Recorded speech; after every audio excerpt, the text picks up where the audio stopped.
Welcome, my Utterment comrades, to a special sort of video.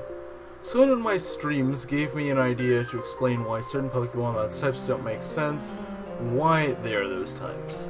So while these are in no particular order, although I guess they're in order of region, I chose these Pokemon based on whether I think they need explaining or not. Many of the ones that people don't actually get are derived from some bit of mythology. For example, I thought the first time I read Hydreigon's name, it would be water. It's blue, and it sounds like Hydro is in its name, but it's actually based on three-headed Hydra, though that's one most people know. So, now onto the list. Well, Cantonian Executor's type makes sense, as Alolan form doesn't. Or does it? Turns out Alolan Executor could get its typing from the Dracana species of trees, and by the way, that was in Latin, so I'm not 100% sure if I pronounced that correctly, so please cut me some slack there. But those species of trees are sometimes even referred to as dragon trees. So this is a case where, true, a tall tree doesn't equal dragon, but it is a reference to a tree, and its type takes the name literally, making it the dragon type. While Jynx can easily be seen as a psychic type, its ice type isn't as obvious, unless you happen to know much Japanese mythology, which is the reason, or most often the reason, for why Pokemon probably make less sense to Western audiences in terms of typing. However, it is likely based off the Yama-Uba, which not only displays many of the same physical traits as Jynx, but also has power over snow. Well, I think that right there explains the ice type on Jynx. Prior to Gen 6, Snubbull and Granbull were normal types, but afterwards they were fairy. Why exactly is it fairy though? Is it just that a lot of pink Pokemon happen to become fairy types? No, that was just racist against pink creatures. According to Celtic lore, there is a creature that in Celtic, a name I cannot pronounce properly for reasons that should be obvious, would literally translate to dog fairy.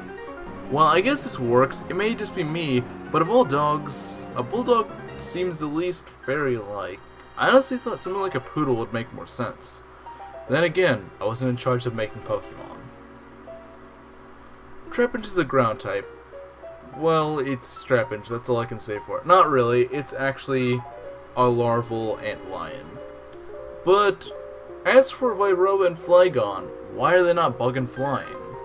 Especially Vibrava, who looks like a large glorified fly. Well, Vibrava is the adult form of the antlion, so that would explain why it's not bug and flying.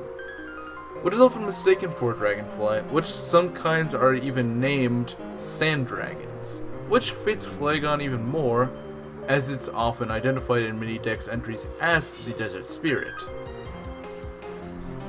Empoleon and Lucario are in the same spot for the same reason. They're both part steel and really shouldn't be. So, Empoleon's steel is implied to be its trident on its face, but one small piece of steel shouldn't make it part steel. That should mean Blastoise would be steel as well, because it has steel cannons on its back, and more steel on its body, so why would it not be a steel type? Also has a huge shell that's very protective. The trident does, however, fit water type, it being based off Neptune's trident. So if it was pure water, I could kind of see that. That would be a very good design. But for steel, I just don't think it gives enough reason for that.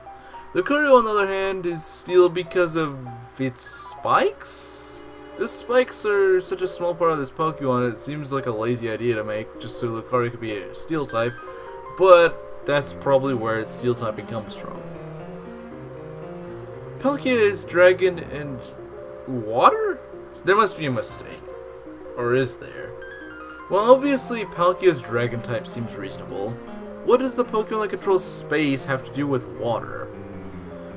Well, it could do with a Japanese legend where the two beings that created the islands of Japan, who are inspiration for Dialga and Palkia, had made the islands.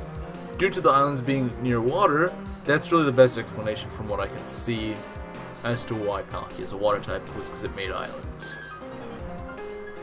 Giratina is a giant centipede, so where in the world did Game Freak go wrong?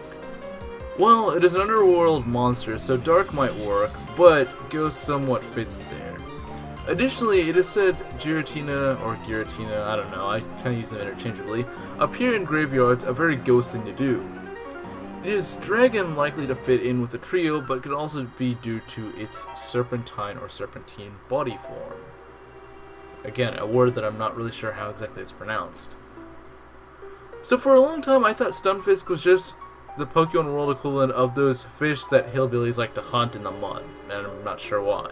But that obviously explains why they're ground, because it's like to go live in mud.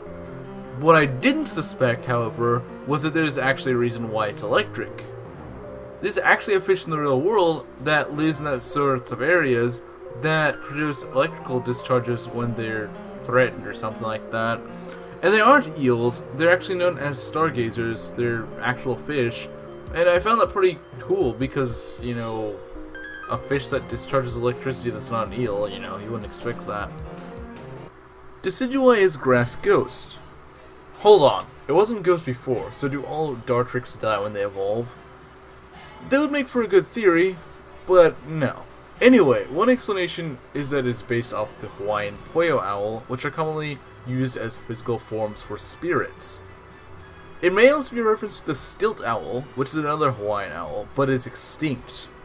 I found Decidueye's explanation probably one of the best origins, at least compared to the other Pokemon on this list, because, like, you know, a lot of ghosts are very cliched in terms of their origins, like, oh, it's a possessed something, or it, you know, was killed gruesomely or something like that. But no, it's not an individual sort of ghost, it's just the species itself, you know, because it's extinct. If you want to go with that explanation, I thought that was pretty clever, and it's, you know, a different way of going about things, and I like the way Game Freak did that. Togedemaru's steel type has puzzled me, but Game Freak seems to like making spiky or spiny Pokemon steel, as evidenced with Ferroseed and Ferrothorn, and you could also argue Lucario because of its spikes. So it's likely that it explains the steel type. It's only electric because Game Freak had to meet their Pikachu clone quota for this gen. Solgalio's typing is one I know that has troubled many.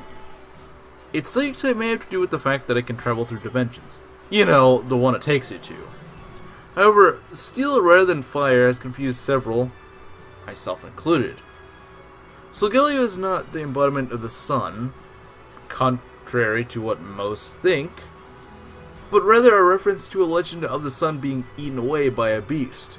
This is really any star being slowly eaten away by the elements it burns, but it's just explained in ancient times as some sort of mythical beast eating up a huge star that would easily kill any sort of living thing. Till eventually, these elements will end the star's combustion and kill it. Yeah, pretty nice story right there, pretty pleasant, very cheerful. Anyway, moving on to our last Pokemon, Nihilego. Nihilego is a jellyfish, so poison would make a great deal of sense. Rock, however, you have to kind of look closely at Nihilego in order to understand why it's a rock type, but I promise it does make sense, despite what you may think right now. So, the deal is, it's made of glass or some sort of glassy substance. Well, glass is made from sand, which in turn sand was created by crushed and grinded down rocks. So there's your explanation for why it's a rock type. A little indirect, but it does make sense. Anyway, those are all the Pokemon that I thought of that I could explain. I just planned making one video on this, but if you guys have enough ideas, I may make another one. So just suggest Pokemon that you personally think their types don't make any sense. I'll try to explain them. I can't guarantee I can explain it, but I'll try my best. If you enjoyed this, please consider leaving a like. Also, sub to join the Ottoman Empire. That's all for now, and I'll see you guys later.